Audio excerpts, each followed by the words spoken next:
How did it make you feel when you heard that there was a war starting in Europe? Well, as long as we weren't involved with it. I was just an interested observer, I guess.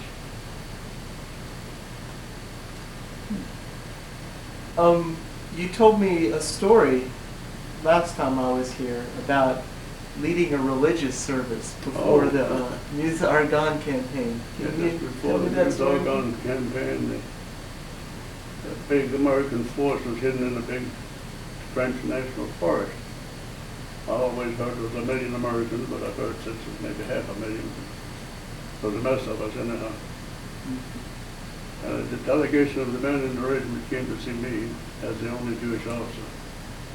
Asked me to talk to the colonel, see if they could be given special consideration, being relieved of duty on the Russia shoulder and Yom Kippur, which I did. The thing I remember particularly about that was the regimental chaplain came to see me. Said the colonel had told us to do whatever he could to help us, and he was Father Churchill, Catholic priest.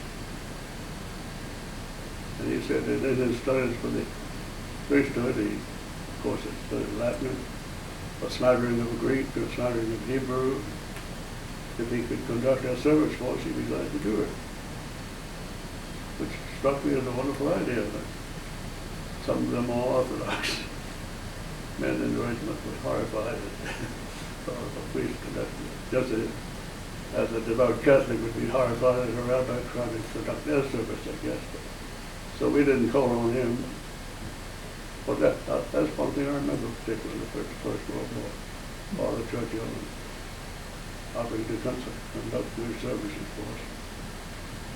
He did arrange for us to have a service in the town hall of a little town down the road, half a mile from the forest. The only thing we had to do is go down the road one or two at a time. We couldn't go down the group because German planes were flying over and didn't want to arouse their suspicions about there being a group of soldiers in the forest.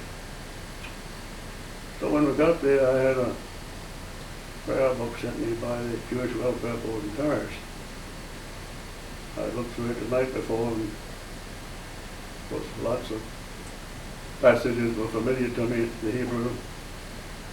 Those were familiar, I left, the ones that weren't familiar, scratched out. So when we got there, I started the service off.